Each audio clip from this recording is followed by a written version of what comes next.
여러분, 오늘은 어린이 주일입니다.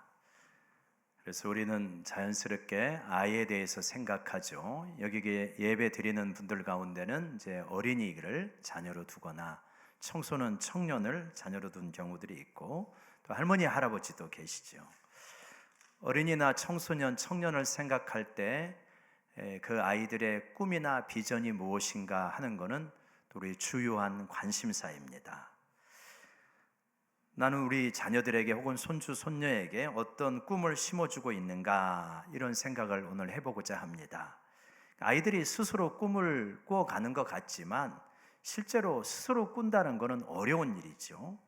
부모님이 만들어준 환경, 또 전한 말, 무심코 던진 어떤 시선, 그런 것들이 다 그 안에서 용해가 되어져서 그래서 꿈을 꾸게 되는 거죠.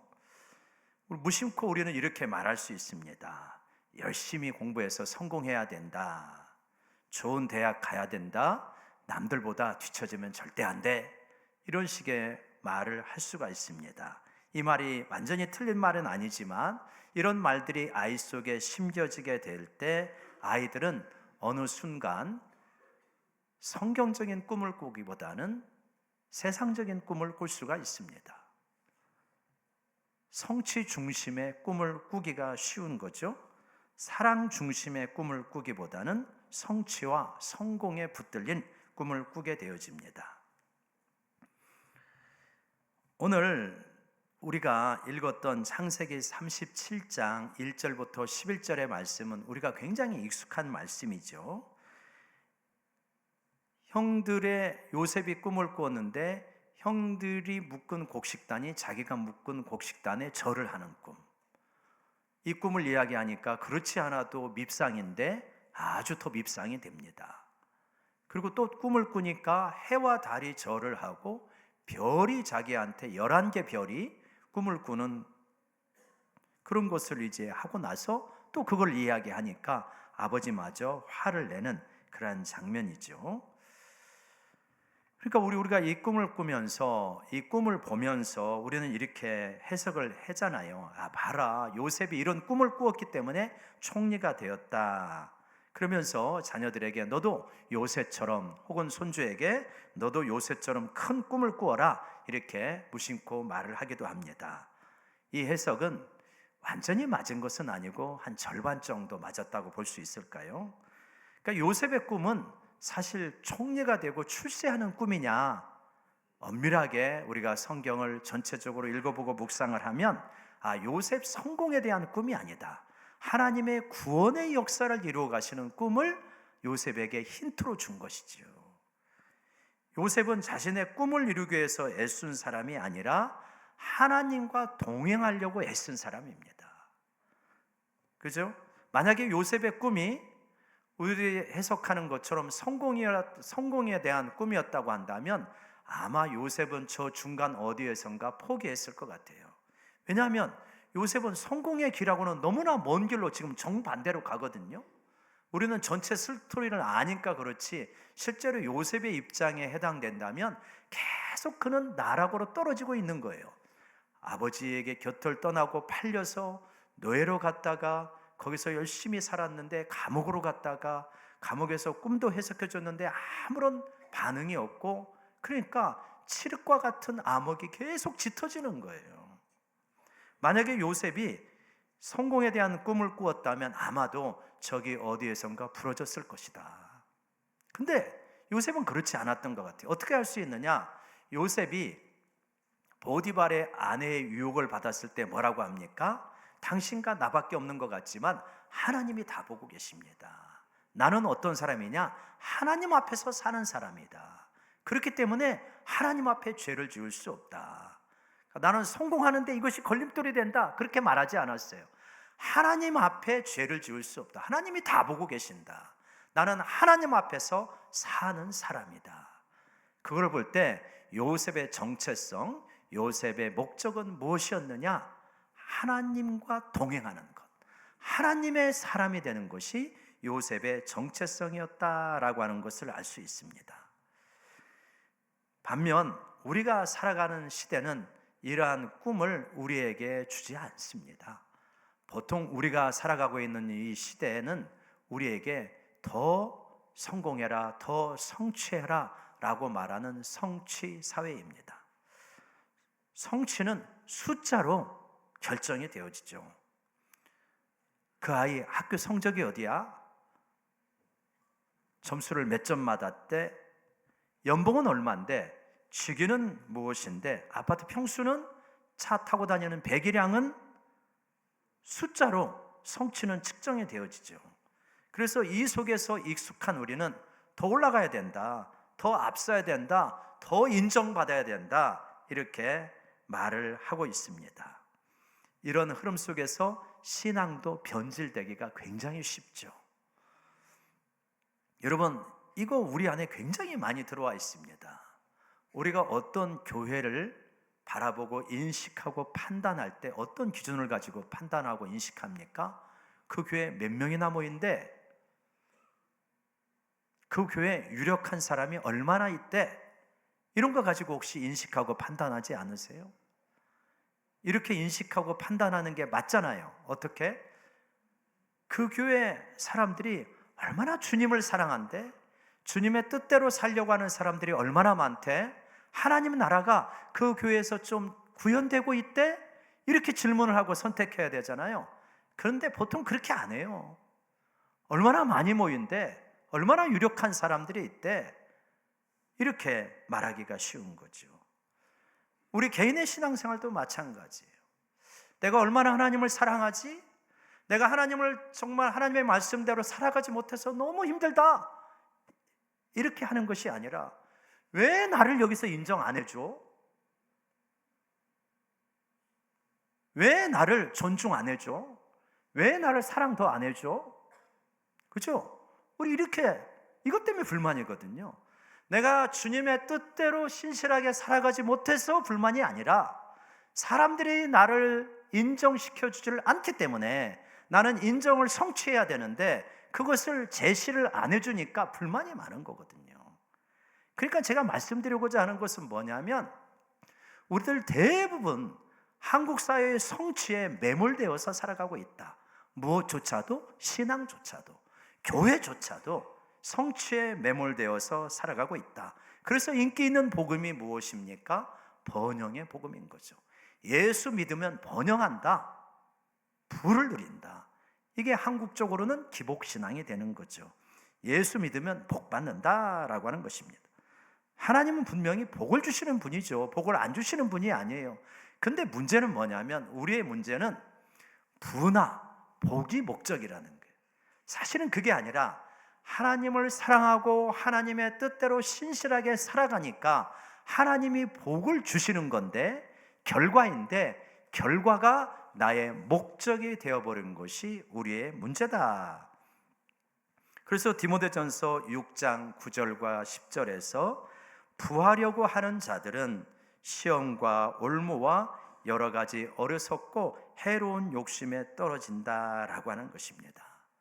여러분, 하나님은 우리에게 복 주시기를 기뻐하시는 분인 줄로 믿습니다. 그런데 우리에게 말하는 것은 뭐냐면, 너는 부와 물질과 성공이 너의 목적이 되지 마라. 하나님 나라가 목적이 되고 진실하게 사는 것이 목적이 되고 사랑이 목적이 되어질 때, 그때 이거를 내가 결과물로 너에게 주는 것이다. 순서를 정확하게 해야 된다라고 하는 거죠. 부가 목적이 되어지면 그것은 우상이 되기가 쉽습니다.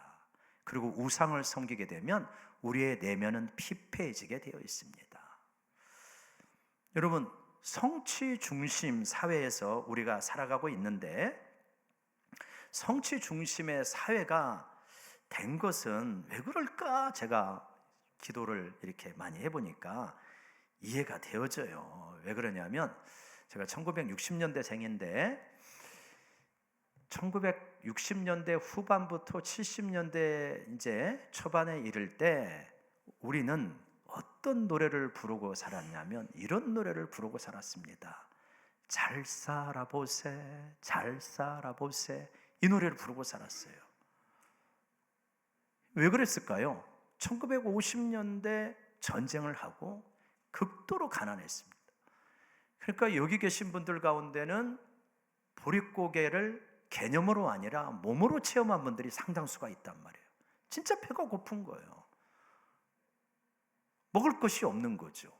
그래가지고 여기 계신 분들 가운데 어떤 분들은 학교에 도시락을 싸가지고 가지 못해가지고 수돗물로 배를 채운 경우도 있을 거란 말이에요. 그렇게 먹는 것이 없는데 뭐 사랑의 사람이 된다, 섬김의 사람이 된다, 아유 사치죠. 먹고 살아야죠. 그것처럼 중요한 게 어디 있습니까? 그래서 잘 살아보세, 잘 살아보세를 온 국민이 노래를 부르면서 잘 사는 사회를 만들고자 그렇게 애를 썼습니다. 1970년대, 80년대를 넘어가고 그러면서 88 올림픽을 거치면서 우리 사회는 어느 정도 먹고 사는 문제를 해결하게 된 거죠. 얼마나 감사한 일입니까? 근데 그것이 계속되는 거예요. 그때 한번 걸린 추진력이 계속되어서 이제 먹고 사는 걸로 만족이 안 되는 거예요. 이제는 더 풍성하게 누리며 살아가야 그래야 겨우 만족이 될까 말까 하는 거죠. 거기다가 이제 미국의 자본주의가 들어와서 우리 한국 사회를 가장 미국화된 사회라고 이렇게 말을 합니다. 그 중심에 굉장히 성취 중심, 물질 중심이 있는 사회를 우리가 살아가고 있는 거예요. 그러니까 그것이 우리의 내면에, 세계관에, 정서에 굉장히 강한 영향을 미쳐서 성취 중심의 정서와 사고와 세계관을 가지고 살아가게 되는 거죠. 자, 이거는 별 문제가 없지 않느냐? 그래서 잘 살면 된 거 아니냐? 그렇지 않다는 거예요. 이로 인하여서 심각한 그늘이 생기게 되어지는데 성취 중심의 인생은 두 가지 길로 무너지게 됩니다. 첫 번째 길은 뭐냐면 아까 보여주신 PPT를 다시 보여주시면 이런 거죠. 자, 소수의 사람들은 성취 중심의 사회가 요구하는 성취를 진짜 이룹니다. 인류대를 들어가고 좋은 기업을 들어가고 그 다음에 투자에 성공하고 성공을 이루는 거죠. 자, 그런데 이런 성취를 이루었지만 성취를 이루니까 어떤가요? 진짜 만족이 되던가요? 이상하게 공허감이 있습니다.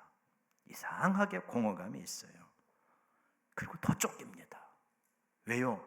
성취를 해놓고 보니까 더 높은 성취가 보이거든요. 더 좋은 성취가 보이거든요.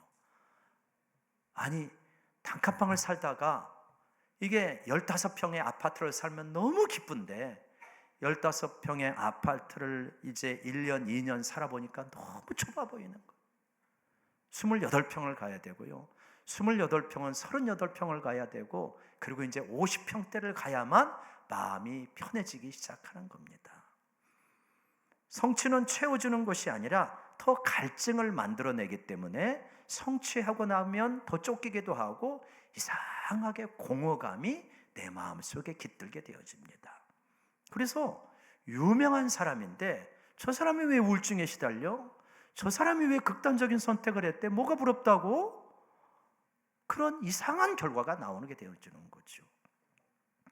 그런데 이런 소수의 성취를 이룬 사람과 대조적으로 대다수는 우리가 원하는 성취를 이루지 못합니다. 그러면 우리가 원하는 그 성취를 이루지 못하면 우리가 자족할 수 있나요? 그렇지 않죠. 마음속에 남는 것은 크게 보면 두 가지인데 하나는 실패했다는 느낌과 하나는 분노입니다. 실패는 우울감으로 연결이 되어집니다. 나는 부족하다, 내 인생은 실패다, 나는 루저다. 내가 루저라고 생각하는데 어떻게 우울감이 없겠습니까? 우울감이 많죠. 그런가 하면 어떤 사람은 분노에 가득 찹니다. 이 사회가 잘못되었기 때문에, 이 사회가 심하게 기울어졌기 때문에 이 세상을 뒤집어야 된다라고 하는 분노, 나에게 이런 혜택을 주지 못한 사회에 대해서, 나를 가난하게 태어난 부모에 대해서 분노의 마음이 있게 되어지는 것입니다. 왜 이렇게 되었나요?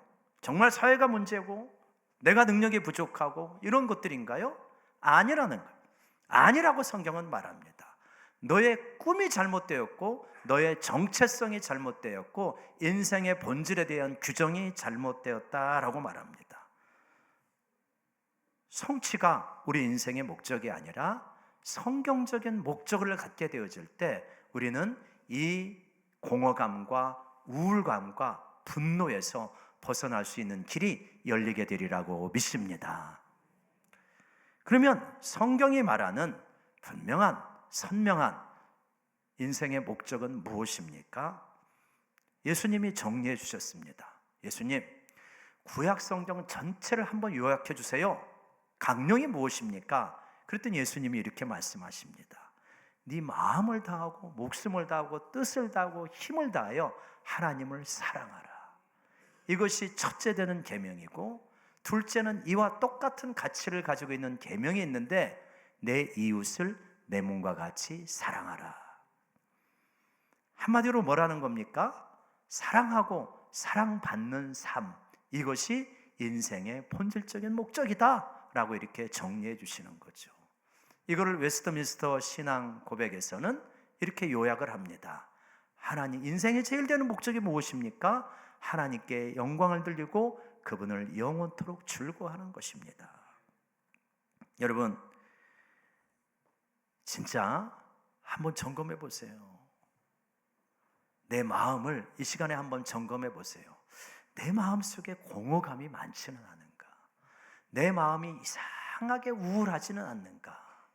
나는 실패자라는 생각이 들지는 않는가? 내 마음속에 작은 일이 있어도 분노가 불꽃을 튀기지는 않는가? 왜 그런 겁니까? 내 자신이 미숙하고 문제가 많아서 그럴 수도 있겠지만 방향이 지금 잘못되었다. 목적이 잘못되었다. 나는 성취해야 되는데 성취가 이루어지지 않기 때문에 우울하고 분노가 있는 거예요. 성취가 꼭 물질만 말하는 거 아니에요. 물질도 있지만 지위도 있는 거고 지식도 있는 거고, 많은 사람들은 사람의 인정도 있는 겁니다. 인정을 성취해야만 직성이 풀리는 거예요. 사람들의 존경과 사랑을 받아야만 직성이 풀리는, 이거 역시 성취에 노출된 우리의 모습입니다. 여러분, 그런데 성경은 그렇지 않다는 거예요. 너희는 성취 위주로 살아가는 존재가 아니다.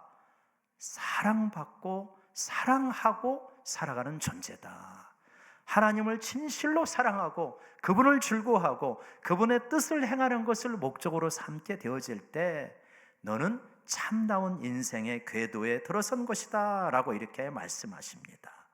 여러분, 그래서 내 인생의 목적을 진짜 내 깊은 곳에서부터 내 인생의 목적을, 그래, 하나님을 사랑하고 이웃을 사랑하는 것이 내 인생의 목적이야, 바른 방향이야 하게 되어질 때 여러분, 우리의 마음속에서 변화가 일어나기 시작합니다. 자유가 찾아오고요, 평안이 밀려오고 기쁨과 감사가 우리 가운데 회복되어지는 줄로 믿습니다. 왜냐? 하나님의 피조물답게 살아가는 거예요. 하나님의 매뉴얼답게 살아가기 시작하기 때문에 내 마음이 제대로 돌아가기 시작하는 것입니다. 언제 사람이 가장 인간다운 건가?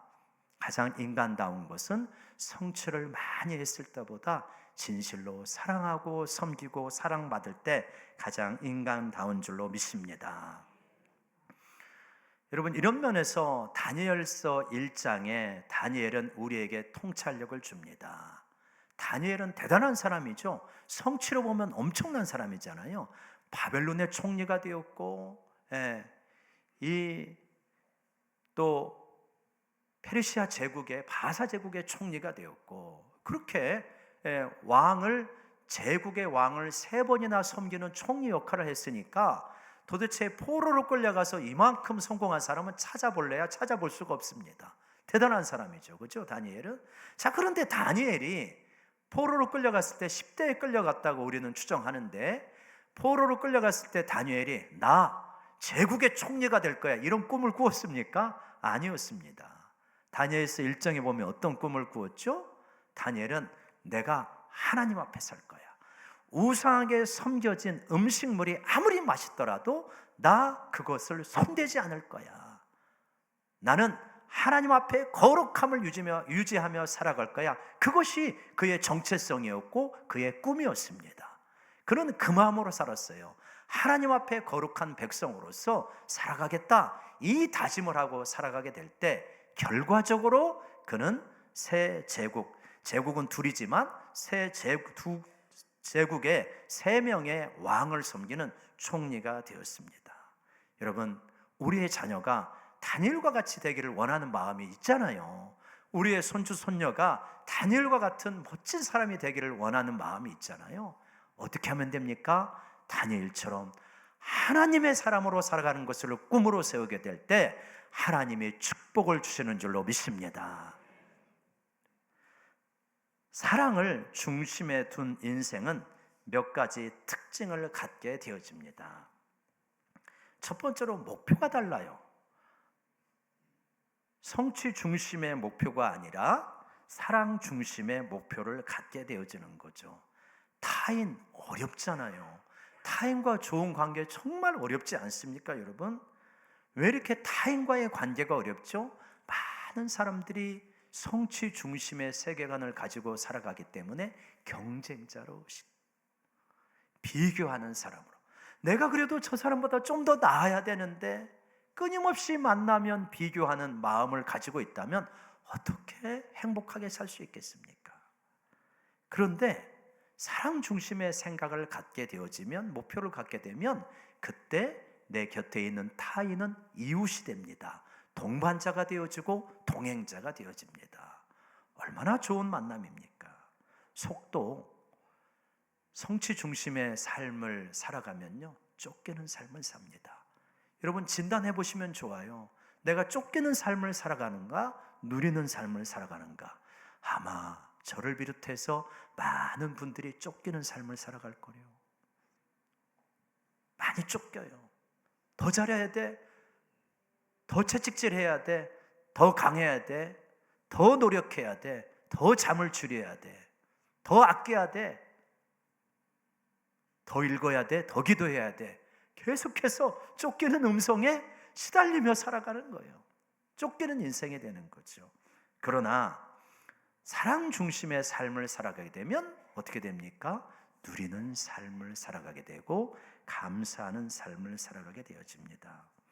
그래서 성공의 척도는, 참다운 삶의 이 척도는, 성취 중심은 당연히 성취에 있고 숫자로 그것이 드러나지만 사랑 중심의 삶은 삶의 깊이, 삶의 풍요로움으로 나가게 되는 것입니다. 여러분, 우리 아이들은 우리 부모님의 기대를 먹고 자라고 부모님의 말을 먹고 꿈을 키워나가게 되어 있습니다. 할머니, 할아버지의 칭찬과 기대와 말을 먹고 아이들은 꿈을 키워나가게 되어 있죠. 부모가 무엇을 칭찬하고 할머니, 할아버지가 무엇을 기뻐하는지를 보면서 아, 이렇게 살아야 되는 거구나 라고 하는 생각을 갖게 되어지는 거죠. 꼭 그렇게 말 안 해도, 너 부자가 돼야 돼, 너 성공해야 돼 말하지 않아도 무심코 들려오는 수많은 말들, 우리 어른이 하는 말은 아이들에게 굉장히 임팩트가 있잖아요. 자, 그런 말들은 어떻게 되어지냐면 이런 공식을 갖게 되어지죠. 아, 성취를 해야만 인간다운 거야. 성취를 해야만 사람 대접을 받는 거야. 성취해야만 내가 사랑받는 거야. 이런 공식을 무의식적으로 내 마음판에 새기는 거죠. 성경은 어떻게 말합니까? 네가 성취를 해야만 사랑받고 존중받고 그때서야 하나님이 너를 사랑한다고 말하십니까? 아유, 그런 하나님이면 우리가 얼마나 고단한 인생을 살겠습니까? 다행스럽게도 하나님은 그런 하나님이 아니시라. 하나님은 창세전에 우리를 사랑하시기로 선택하셨고 예수 그리스도의 십자가와 보혈을 통하여서 우리의 모든 죄가 대속되는 길을 열어주시고 하나님은 우리의 존재 자체를 우리의 어떤 성취와 상관없이 사랑하시고 이미 받아주신 줄로 믿습니다. 그것이 얼마나 감사한 겁니까?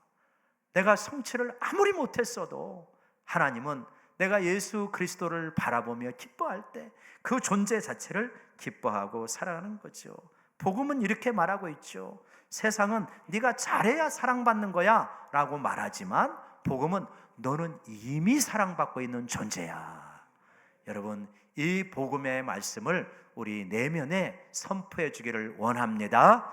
우리 한번 옆 사람에게 복음의 메시지를 선포해 주십시다. 당신은 이미 사랑받고 있습니다. 그것도 충분히. 시작. 당신은 이미 우리는 충분히 사랑받고 있는 존재다. 성취를 덜해도 못해도. 그래서 우리는 꿈을 재정의해야 됩니다.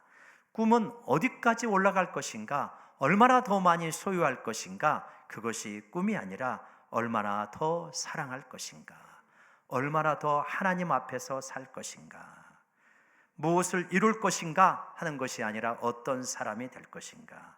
이 전환이 일어날 때만 신앙이 제 역할을 합니다. 안 그러면요, 신앙이 도구가 되어집니다.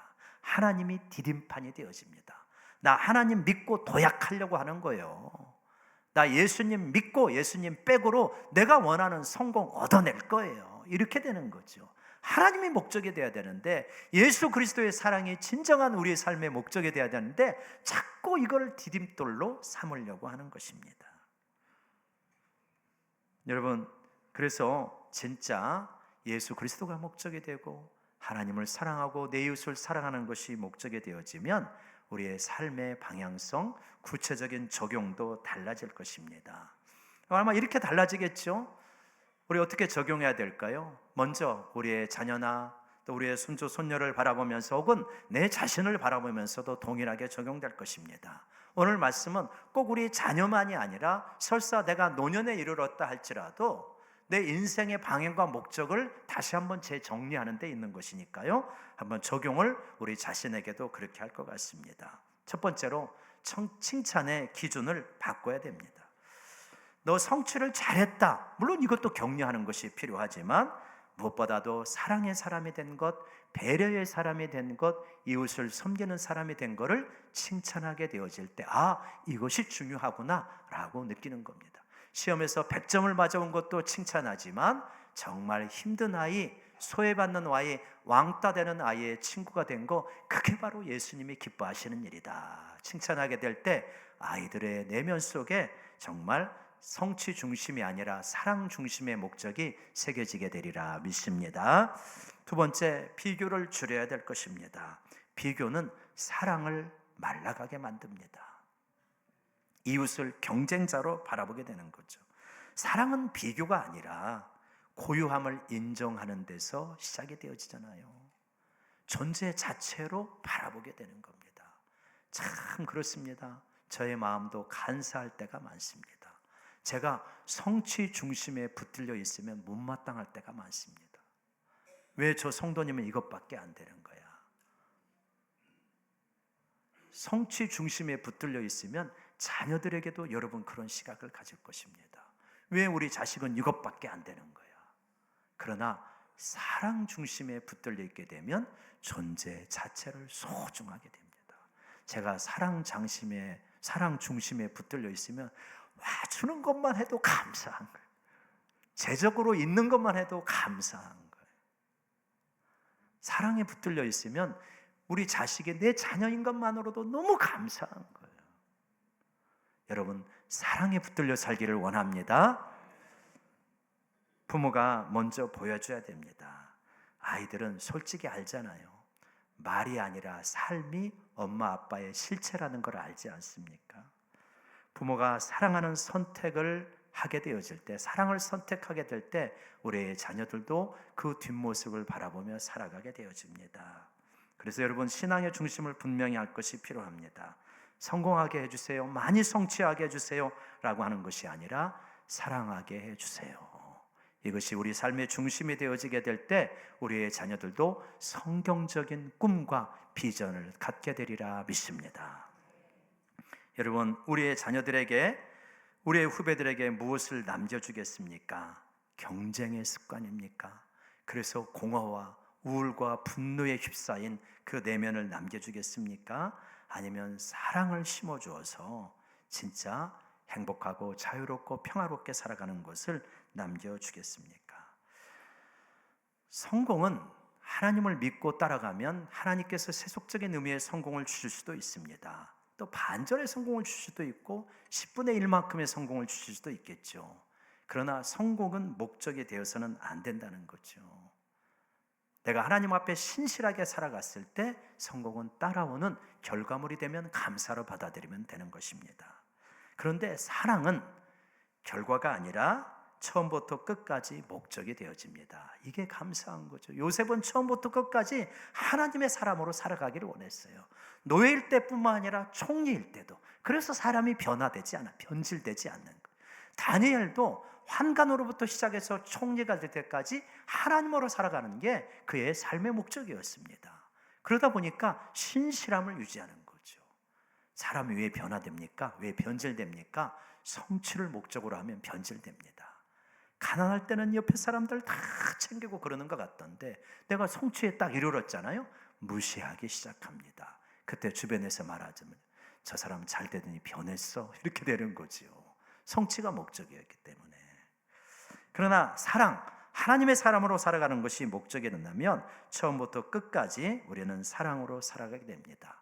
요셉도 그랬고 다니엘도 그렇고 예수님은 십자가에서 이거를 선명하게 완성시켜 주셨습니다.